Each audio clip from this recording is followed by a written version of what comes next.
देख रहे हैं देश रोजाना की स्वतंत्रता दिवस स्पेशल सीरीज आज़ादी के अनसुने किस्से।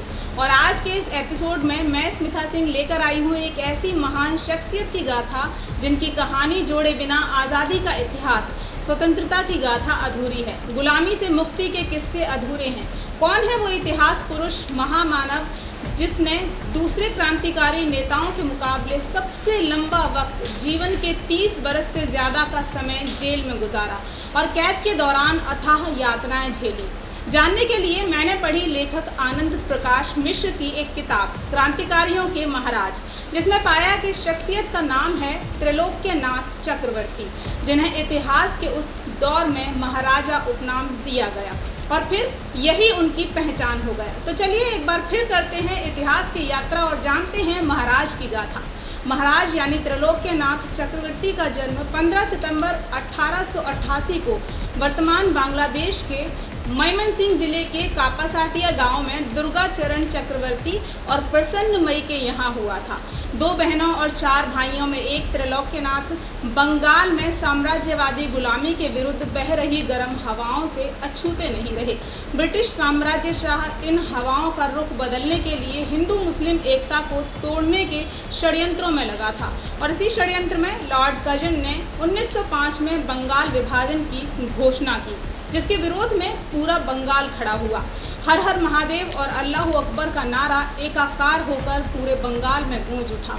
ऐसे गर्म माहौल में 18 साल के त्रिलोक्यनाथ निकल पड़े देश के आज़ादी संग्राम में अपनी भूमिका निभाने। 1906 में महाराज ने विप्लवी दल अनुशीलन समिति की सदस्यता ग्रहण की और समर्पित कार्यकर्ता बनने का संकल्प लिया। जल्द ही वे ब्रिटिश शासकों की नज़र में आ गए और 1908 में उन्हें गिरफ्तार कर लिया गया। पहली जेल यात्रा में ही उन्हें 6 महीने की सज़ा हुई। फिर 1912 में एक CID अधिकारी की हत्या के आरोप में वो गिरफ्तार हुए। इससे छूटे तो ढाका षड्यंत्र केस में उनकी तलाशी शुरू हो गई और फिर से 1914 में वो वारिसाल षड्यंत्र केस में गिरफ्तार हुए और 15 बरस काला पानी की सज़ा मिली। उन्हें अंडमान के सेलुलर जेल भेज दिया गया। यहाँ कोई यातना ऐसी न बची जो इस कैद के दौरान उन पर आजमाई न गई हो, लेकिन क्रांति की खुमारी के आगे यातनाओं का दर्द कमतर रहा। 1921 में कॉन्विस्ट सेटलमेंट रद्द हो जाने पर उन्हें अलीपुर जेल लाया गया, जहां पहले से ही देश के प्रमुख क्रांतिकारी और असहयोग आंदोलन के नेता देशबंधु चित्तरंजन दास, यतीन मोहम्मद सेन गुप्ता, सुभाष चंद्र बोस, नजरुल इस्लाम, अबुल कलाम आज़ाद आदि मौजूद थे। कुछ महीने बाद सबको रिहा कर दिया गया। फिर दोगुने जोश के साथ एक बार फिर महाराज त्रिलोक्यनाथ चक्रवर्ती आज़ादी के संग्राम में जुटे, लेकिन 1924 में उन्हें एक बार मयमनसिंह से गिरफ्तार कर लिया गया और 1925 में सुभाष चंद्र बोस, सत्येंद्र नाथ मित्र, सुरेंद्र मोहन घोष आदि के साथ बर्मा की मांडले जेल भेज दिया गया, जहां अनुशीलन समिति के कई प्रमुख नेता पहले से मौजूद थे। यहां महाराज और सुभाष चंद्र बोस को एक ही वार्ड में रखा गया। महाराज 1928 में यहाँ से रिहा हुए, जिसके बाद वो पुलिस को चकमा देकर बर्मा में ही 3 महीने तक छिपे रहे। इसी दौरान उन्होंने बर्मा भाषा सीखी और अपना नाम शशिकांत रख लिया, जो कि उस वक्त मयमनसिंह जिले के राजा का नाम था। यही वजह थी कि उनके साथी उन्हें महाराज कहने लगे थे, जो धीरे धीरे उनका सरनेम हुआ और हमेशा के लिए उनके साथ जुड़ गया। बर्मा से किसी तरह छिपते छिपाते वो भारत आए, लेकिन 1930 में राजशाही स्टेशन पर वे फिर से गिरफ्तार हो गए, जहां की जेल में वो 1937 तक रहे और फिर हिजली जेल भेज दिए गए। वे 1938 में वहां से छूटे और फिर से राष्ट्रीय जन क्रांति की तैयारियों में जुट गए। इसी बीच 1940 की शुरुआत में एक बार फिर महाराज को गिरफ्तार किया गया। फिर मई 1940 में उनके साथी योगेश चंद्र चटर्जी, केशव प्रसाद शर्मा, प्रतुल गांगुली और सुभाष बाबू भी गिरफ्तार किए गए। इसी दौरान योगेश चंद्र चटर्जी और साथी केशव प्रसाद शर्मा को जापान जाने का संपर्क सूत्र मिला। अनुशीलन समिति के मूर्धन्य नेता रास बिहारी बोस, जो 1915 में ही ब्रिटिश सरकार को चकमा देकर फरार हो गए थे, लंबे समय से जापान में रह रहे थे। वहां प्रवासी भारतीयों को एक संगठन के माध्यम से जोड़े रखा था। इनके बुलावे पर जापान तो पहुंचना था, तो जेल से निकलने के लिए सुभाष बाबू और प्रतुल गांगुली ने जेल में भूख हड़ताल की योजना बनाई। 23 दिन की भूख हड़ताल के बाद हालत बिगड़ी तो ब्रिटिश शासकों को उन्हें छोड़ना पड़ा। जेल से छूटने के कुछ दिनों बाद ही सुभाष अंग्रेजों की आंखों में धूल झोंककर गायब हो गए और रूस जर्मनी होते हुए जापान जा पहुंचे। वहां आज़ाद हिंद फौज का उन्होंने गठन किया। इधर 8 अगस्त 1942 को मुंबई में कांग्रेस महासमिति की बैठक हुई। उस बैठक में बाहर निकलते ही गांधी जी ने 2 नारे दिए, अंग्रेजों भारत छोड़ो और करो या मरो। ऐसा माना जाता है कि अंग्रेजों भारत छोड़ो का नारा वास्तव में ब्रिटिश साम्राज्य पर समझौते के लिए एक दबाव बनाने के लिए था, जबकि बिना कोई कार्यक्रम दिए करो या मरो का नारा राष्ट्रीय जन क्रांति को रोकने के लिए था। इसलिए जब करो या मरो के नारे को जनता ने क्रांति का उद्घोष समझकर ब्रिटिश साम्राज्य को उखाड़ फेंकने का बिगुल बजाया तो गांधी जी ने ही इसे गुंडे लफंगों का आतंक कहकर उसकी सार्वजनिक निंदा की। खैर, अगस्त क्रांति की शुरुआत होते ही तमाम क्रांतिकारी नेताओं और कार्यकर्ताओं को गिरफ्तार किया जाने लगा और महाराज त्रिलोकनाथ भी फिर से गिरफ्तार हो गए। राजनारायण मिश्र, हेमू कालानी, उमा शंकर उपाध्याय जैसे कई सपूतों ने अपना बलिदान दिया। हजारों ने जेल की क्रूर यातनाएं झेली। दूसरी तरफ तमाम मुश्किलों, विरोधों, षड्यंत्रों के बावजूद आज़ाद हिंद फौज ब्रिटिश साम्राज्य को रौंदती हुई इम्फाल और कोहिमा तक जा पहुंची।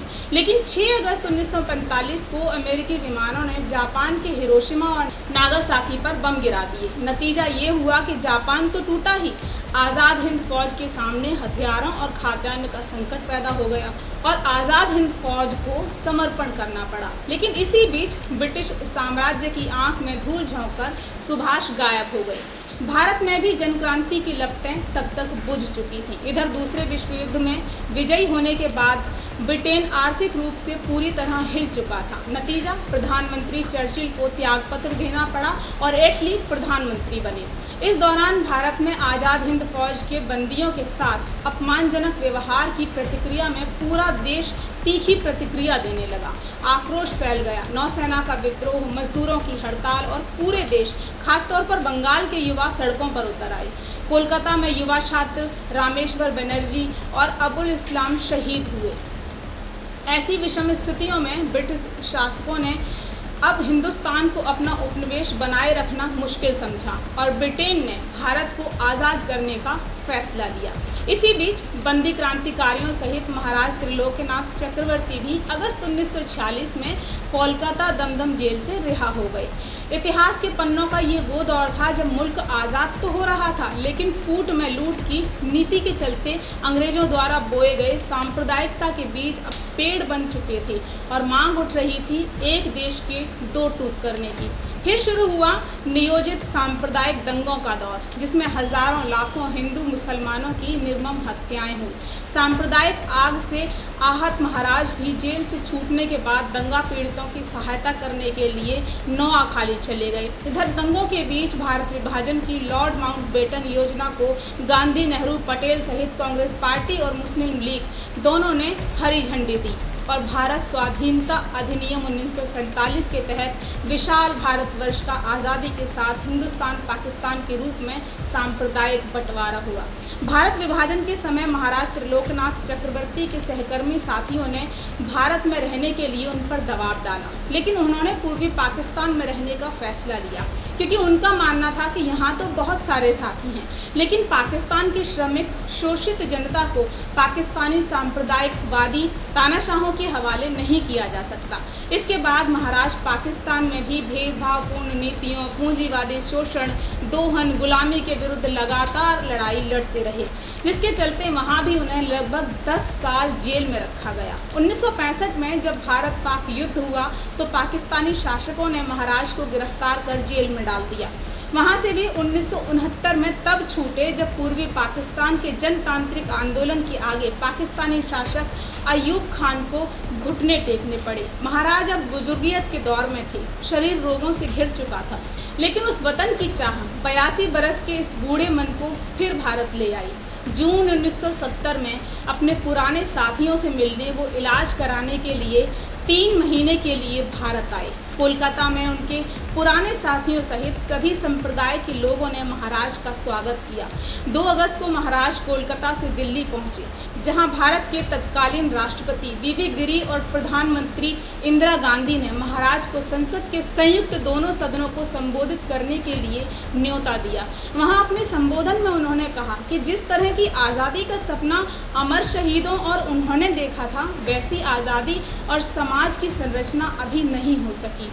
इसके लिए व्यापक जन सहयोग, क्रांतिकारी आंदोलन गठित करना होगा। इसके बाद 8 अगस्त की आधी रात के बाद यानी 9 तारीख की शुरुआत के साथ करीब 3:30 बजे उन्हें जोर की एक हिचकी आई और महाराज हमेशा के लिए शांत हो गए।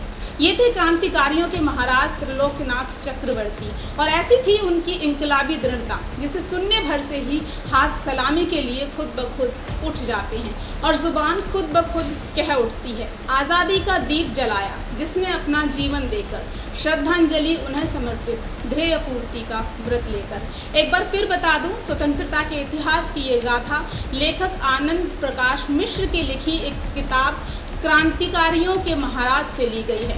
तो ये थी आज की खास जानकारी आज़ादी के अनसुने किस्सों में। फिर मिलूंगी आपसे किसी नई जानकारी को लेकर। देखते रहिए देश रोज़ाना। यूट्यूब चैनल को सब्सक्राइब करना, वीडियोस को शेयर और लाइक करना बिल्कुल मत भूलिए। नमस्कार।